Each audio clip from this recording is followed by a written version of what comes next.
जय माता दी दोस्तों, हमारे YouTube चैनल में आपका हार्दिक स्वागत है। दोस्तों, आज मैं आपको चंडी पाठ के विषय में थोड़ी सी जानकारी दूंगा। मुझसे किसी ने पूछा था कि चंडी पाठ के ऊपर आप वीडियो बनाइए और हमें इसके ऊपर थोड़ी सी जानकारी दीजिए। तो सबसे पहले मैं आपको ये बता दूं कि जो चंडी पाठ है, दुर्गा सप्तशती के पाठ को ही चंडी पाठ कहा जाता है। ठीक है। और क्योंकि कई लोगों के मन में कन्फ्यूज़न होती है, कई लोगों को नहीं पता होता कि दुर्गा सप्तशती के पाठ को ही चंडी पाठ कहा जाता है। और दुर्गा सप्तशती के ऊपर मैंने कई सारी वीडियोस बना रखी हैं और उसके पाठ की पूरी विधि भी मैंने बता रखी है, कैसे पढ़ना है। तो आप वो वाली वीडियोस भी मेरी देख सकते हो।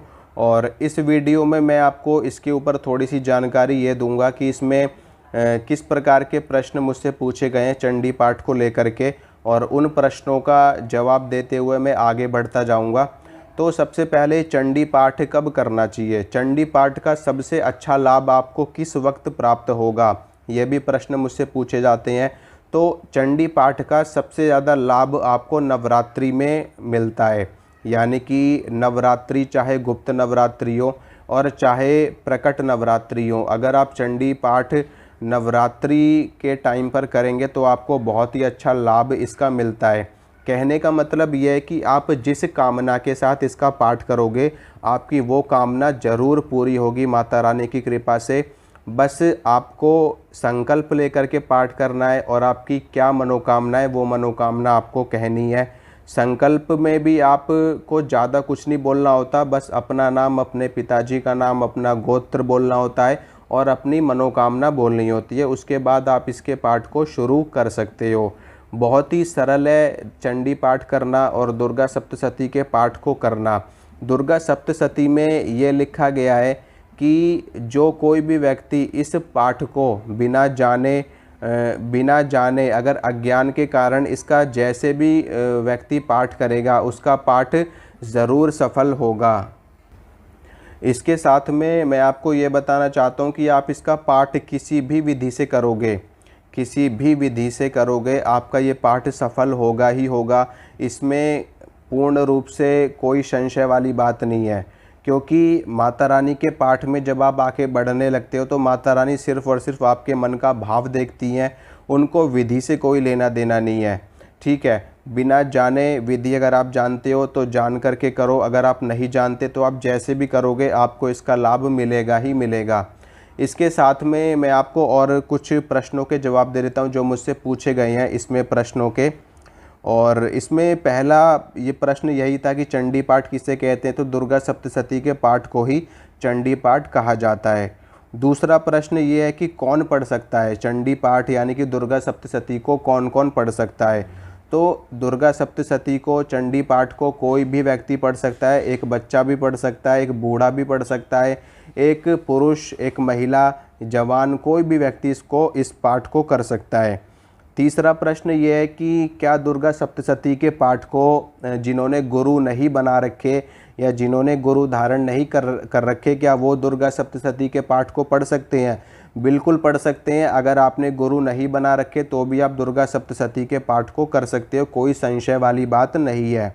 इसके साथ में अगर दुर्गा सप्तशती का पाठ आप करते हो तो इसके क्या परहेज होते हैं, ये भी मैं आपको बता देता हूँ। देखिए, दुर्गा सप्तशती का जब पाठ किया जाता है तो हमें मुख्य रूप से जो परहेज होता है वो है ब्रह्मचर्य का पालन। क्योंकि अगर आप इसका नवरात्रि काल में करोगे तो ब्रह्मचर्य के पालन के साथ साथ आपको इसमें भूमि शयन भी करना पड़ेगा। अगर आप इसका पाठ एक अनुष्ठान के रूप में कर रहे हो और अगर आप संकल्प लेकर के कर रहे हो, संकल्प लेकर के अगर आप इसका पाठ करोगे तो आपको निश्चित रूप से ब्रह्मचर्य का पालन करना पड़ेगा और ज़मीन पे सोना पड़ेगा, और साथ में आपको प्याज लहसुन भी त्यागना पड़ेगा जब तक आपका अनुष्ठान चलेगा। और अगर आप बिना किसी कामना के इसका पाठ कर रहे हो, यानी कि निष्काम भाव से आप इसका पाठ कर रहे हो, तो आपको प्याज लहसुन का परहेज़ करने की कोई आवश्यकता नहीं है, भूमि शयन करने की भी कोई आवश्यकता नहीं है और ब्रह्मचर्य के पालन करने की भी कोई आवश्यकता नहीं है। ठीक है। अगर आप अनुष्ठान के रूप में इसको करोगे तो ये सारी चीज़ें लागू होंगी। अगर नहीं करना चाहते अनुष्ठान के रूप में और दैनिक जीवन में आप इसको सम्मिलित करना चाहते हो तो किसी भी तरह के नियम करने की आपको आवश्यकता नहीं है। आप अपनी गृहस्थी में रह करके आप इसका पाठ कर सकते हो। इसके बाद में एक प्रश्न और पूछा गया है कि इसके पाठ को करते वक्त दिशा कौन सी होनी चाहिए। तो मैं आपको बता दूं, जब आप दुर्गा सप्तशती के पाठ को करोगे तो आप पूर्व दिशा की ओर मुँह कर सकते हो या फिर उत्तर दिशा की ओर मुँह कर सकते हो, यानी कि पश्चिम दिशा की ओर भी आप मुँह कर सकते हो, दक्षिण दिशा को छोड़ करके, यानी कि साउथ फेसिंग आपको नहीं करना है। दक्षिण दिशा को छोड़ करके किसी भी दिशा में आप मुँह करके इसका पाठ आसानी से कर सकते हो। अगला प्रश्न ये पूछा गया कि कौन से आसन का प्रयोग करना चाहिए। जो गृहस्थ लोग होते हैं उनके लिए ऊन का आसन सर्वश्रेष्ठ माना जाता है। बाकी तो जो सन्यासी लोग होते हैं वो कुश का आसन इस्तेमाल करते हैं। गृहस्थ के लिए कंबल का आसन, ऊन का आसन आप लोग इस्तेमाल कर सकते हो। अगला प्रश्न ये है कि कौन सा समय सबसे अच्छा होता है दुर्गा सप्तशती के पाठ के लिए। तो सबसे अच्छा समय मैं आपको बता दूं दुर्गा सप्तशती के पाठ के लिए वो होता है सूर्यास्त के बाद का, यानी कि सूर्यास्त के बाद जब भगवान सूर्य अस्त हो जाएं, चले जाएं वो, तो उसके बाद आप इसका पाठ कर सकते हो। 7-8 बजे के बाद आप इसका पाठ करिए, आपको बहुत ज़्यादा लाभ मिलेगा। नवरात्रि का मतलब ही यही होता है कि नवरात्रि, माँ दुर्गा की 9 रात्रियाँ होती हैं, इसीलिए नवरात्रि बोला जाता है। तो आप इसका पाठ रात्रि काल में करोगे तो आपको लाभ मिलेगा और बहुत अच्छा लाभ मिलेगा। इसके बाद में इसे कब से शुरू कर सकते हैं। तो दुर्गा सप्तशती के पाठ को आप नवरात्रि में शुरू करिए। पहले दिन से लेकर के 9 दिनों तक आप इसका लगातार 9 पाठ करिए। अगर पूरा पाठ आप नहीं कर सकते तो आप 1 पाठ, 2 पाठ, 3 पाठ, जितना आपसे हो सके आप उतने पाठ इसके कर सकते हो। अगला प्रश्न ये पूछा गया कि इसके पाठ से हमें कोई नुकसान तो नहीं होगा। तो दुर्गा सप्तशती के पाठ से किसी भी व्यक्ति को कोई नुकसान नहीं होता है। नुकसान उस व्यक्ति को होगा जो इसके पाठ को संस्कृत में करेगा। और पूरे विधि विधान के साथ अगर कोई व्यक्ति इसका पाठ कर रहा है और वो संस्कृत के साथ इसका पाठ कर रहा है तो संस्कृत के उच्चारण में उसकी कोई त्रुटि नहीं होनी चाहिए। ठीक है, जैसे कि आप हिंदी बहुत अच्छे से समझते हो और हिंदी बोलने में आपको कोई कठिनाई नहीं होती और हिंदी में अगर आप इसका पाठ करोगे तो बहुत अच्छा है। अगर आपको संस्कृत नहीं आती तो आप दुर्गा सप्तशती के पाठ को हिंदी में भी पढ़ सकते हो, और अगर आपको संस्कृत आती है तो संस्कृत में पढ़िए। संस्कृत देववाणी मानी जाती है, इसीलिए संस्कृत में पाठ करना सर्वश्रेष्ठ होता है। लेकिन जिन लोगों को संस्कृत नहीं आती वो लोग इसको हिंदी में भी पढ़ सकते हैं। अगला प्रश्न ये पूछा गया है मुझसे, क्या इससे भूत प्रेत बाधा दूर होती है। निश्चित रूप से होती है।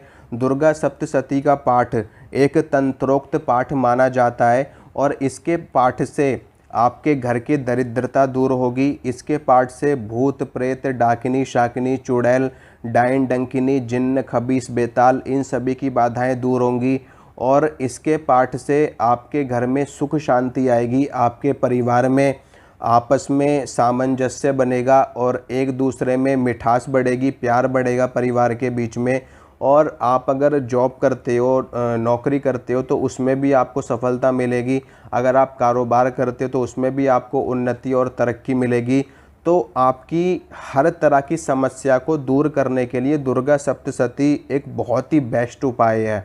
ठीक है, दुर्गा सप्तशती एक बहुत ही बेस्ट उपाय है। आपके जीवन में कितनी भी बड़ी से बड़ी समस्या हो, अगर आप इसका संकल्प लेकर के, एक बार इसका संकल्प लेकर के आप इसका पाठ करके देखिए और आपके जीवन से वो समस्या ख़त्म ना हो जाए तो आप मुझसे कहना। ठीक है, इसका सबसे अच्छा जो विधान है पाठ करने का, सबसे अच्छा जो विधान है वो होता है 41 दिनों का। अगर आप इसका एक बार 41 दिनों तक लगातार पूरा पाठ करते हो, यानी कि पहले इसमें 13 अध्याय होते हैं, अगर आप 13 के 13 अध्याय का पाठ रोज करते हो और 41 दिनों तक करते हो तो आपको इसका अद्भुत लाभ मिलने वाला है, बहुत ही अच्छा लाभ मिलेगा। अगर आप एक साधक हो और आप सिद्धि प्राप्त करना चाहते हो तो इस अनुष्ठान से आपको सिद्धि प्राप्त हो जाएगी। अगर आप जॉब करते हो और आप अपने जॉब में उन्नति पाना चाहते हो तो आपको जॉब में उन्नति मिल जाएगी। अगर आप एक कारोबारी हो, कारोबार को बढ़ाना चाहते हो तो आपको कारोबार में सफलता मिल जाएगी। अगर आप भूत प्रेत बाधा से पीड़ित हो तो आपकी भूत प्रेत बाधा ख़त्म हो जाएगी। कहने का आशय ये है कि आप जिस भी फील्ड में हो उस फील्ड में आपको सफलता मिलने लगेगी। ये इस पाठ के चमत्कारिक लाभ होते हैं। दुर्गा सप्तशती में माता महाकाली, माता महालक्ष्मी और माता महासरस्वती तीनों की शक्ति विराजमान होती है। और इसमें कवच, अर्गला, कीलक, कवच के पाठ से आपकी सुरक्षा होती है, अर्गला के पाठ से आपको माता महालक्ष्मी की कृपा मिलती है, आशीर्वाद मिलता है, और कीलक के पाठ से दुर्गा सप्तशती उत्कीलित हो जाती है, क्योंकि इसका कीलन कर रखा है। और जब आप कीलक का पाठ करोगे तो ये उत्कीलित हो जाती है और इसका लाभ आपको मिल जाता है। दुर्गा सप्तशती के 6 अंग होते हैं, कवच, अर्गला, कीलक और तीनों रहस्य। तो इन 6 अंगों के साथ इसका पाठ सबसे अच्छा माना जाता है। यानी कि जब आप इसका पाठ शुरू करोगे तो आपको स्नान करके, धुले हुए वस्त्र पहन करके आसन के ऊपर आपको बैठना है। आसन के ऊपर बैठने के बाद सबसे पहले गणेश जी को प्रणाम करना है, अपने गुरु को प्रणाम करना है, और उसके बाद भगवान शंकर को प्रणाम करना है। फिर उसके बाद आप इसका पाठ शुरू कर सकते हो। सप्तश्लोकी दुर्गा सबसे पहला पाठ इसमें यही आता है। तो सबसे पहले आपको सप्तश्लोकी दुर्गा का पाठ करना है। उसके बाद अष्टोत्तर शतनामावली, जिसमें माँ दुर्गा के 108 नाम है, इनका पाठ आपको करना है। इसके बाद आता है कवच, कवच का पाठ करना है। फिर आता है अर्गला, फिर अर्गला का पाठ करना है। फिर आता है कीलक, कीलक का पाठ करना है। अब कीलक के पाठ के बाद नवारण मंत्र का जाप करने का विधान आता है। तो इसमें अगर आप नवारण मंत्र का जाप नहीं करोगे तो भी आपका पाठ सफल होगा। कीलक के बाद आप सीधा दुर्गा सप्तशती के पहले अध्याय से पाठ शुरू कर सकते हो। पहला अध्याय पढ़िए, दूसरा पढ़िए, तीसरा पढ़िए, चौथा पढ़िए, पांचवा पढ़िए। 13 अध्याय पढ़ने के बाद फिर इसमें तंत्रोक्त देवी सूक्त आता है, उसका पाठ किया जाता है। उसके बाद क्षमा प्रार्थना आती है, उसका पाठ किया जाता है। तीनों रहस्य पढ़े जाते हैं। तीनों रहस्य पढ़ने के बाद सिद्ध कुंजिका स्तोत्र सबसे लास्ट में पढ़ा जाता है। तो और इस सिद्ध कुंजिका स्तोत्र के बाद में आपका पाठ पूरा हो जाता है। इतना पढ़ने से आपका ये पाठ सफल हो जाएगा। तो आप इस पाठ को करिए और रात्रि काल में करिए और संकल्प लेकर के करिए। फिर आप देखना कैसे आपके जीवन में चमत्कार होता है। तो ये थोड़ी सी जानकारी थी दोस्तों, और अगर आपको अच्छी लगी है तो आप वीडियो को लाइक कीजिए, शेयर कीजिए और इस चैनल को सब्सक्राइब कीजिए। मिलूँगा आपसे अगली वीडियो में। जय माता दी।